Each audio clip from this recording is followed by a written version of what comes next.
Want to know the top 10 luxury brands of 2022? So The Real just released their resale report and they talk about the top 10 luxury brands that are killing it in the market, and there are some surprising changes. Balenciaga showed up at the number 10 position, experiencing a lot of growth. The biggest sales driver for Balenciaga are handbags. No surprise. We know Balenciaga has released some really hot bags. The Le Cago has been seen everywhere. It's in every influencer's hand. Everybody on TikTok is carrying it. And then the other one, which I actually really like, is the Hourglass handbag. That bag has been a huge success. Burberry showed up at number 9, and that was quite surprising to me because I don't see anybody wearing Burberry unless they are paid to do so. Number 8 was Fendi, which Fendi should totally be in the top 10 in my opinion. I don't think they're getting the same exposure as some of the other brands, but I personally love Fendi. I know a lot of people that buy and rock Fendi in real life, and it's not just influencers getting paid to show products. Now, number 7 was Hermes, which was a bit surprising for me because remember, this report is coming from the Real that resell pre-loved goods, right? Hermes is huge in the resale market. Everybody's trying to get Birkins and Kellys and all of the bags that they sell because it's impossible to get at the store. Very surprised to see Hermes kind of score so low on the list. Number 6 was Saint Laurent. So Saint Laurent actually did better than Hermes, than Fendi. I feel like Saint Laurent is a very sexy brand. It really appeals to Gen Z, to millennials. The bags are really beautiful. They had success with their hobo bag. Now, number 5 was Dior. Dior experienced huge growth with the Real. It hadn't showed up on the list since 2019. And I think Dior has become a very relevant brand. People hate on Dior a lot, and Maria Grazia Chiuri, they don't like her styles. They think her collections are repetitive, but the critics don't really matter. What matters is that people are buying, right? Maria Grazia brought back the saddle bag, which has been a huge hit. I also think the collections with this really modern boho vibe has appealed to the younger generation. Now, number 4 is Prada. Not surprised that Prada is doing well. I mean, we know that Prada with the nylon bags, with the re-edition bags, that put them back on the map. And then they came up with all of the crystal everything on bags, on shoes. That was all Prada. I think the looks are amazing. I love the aesthetic of Prada, and I think they're more relevant than ever. Chanel was the next one at number 3. I don't know what to say about Chanel. Like,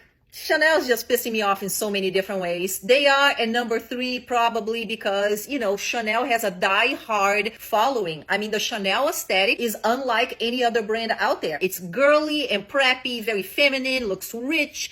And if you think about it, no other brand does the look, the tweed look, the girly sets like Chanel does. So I feel like the Chanel customer, as much as you might be upset with the brand and the price increases and how terrible they treat their customers and how they're becoming really exclusive in a bad way, you do not have anywhere else to go. Like Dolce is probably the girliest one out there, but it's not the same. Dolce is all about the florals, very different aesthetics. So there is a loyal following. I also think that Asians love Chanel. They're diehard Chanel fans, and we know that Asia drives the luxury market, right? So it is what it is. Chanel's still killing it. Number 2 is Louis Vuitton, and number 1 is Gucci. So let's talk about these two brands. I am actually surprised that Gucci passed Louis Vuitton because we know LV is for the masses. Like LV is very recognized, but here's what's going on. Gucci is killing it with the collabs and with the vintage and then the cultural relevance. Gucci is doing collaborations every week, which I hate. I think most of them are so tacky. It's like a logo swap, logos everywhere. It is not pretty, okay? Go look at Gucci North Face, Gucci Adidas, but people love it. Like the younger crowd loves it. Maybe I am not the market for those collabs, and those collabs do make money for the brand. Also make the brand very desirable. People are talking about it. You're talking about the collabs every week. And then I think Gucci has done some innovative things with like Gucci Vault, where they collab with other brands. They release vintage pieces. LV, second place. I'm sure they are selling tons. The collaborations with LV are also very successful. They kick a collaboration every week. I feel the same about the Gucci collabs. I think most of them are just a logo swap for a quick cash grab scam, but they sell. What can I say?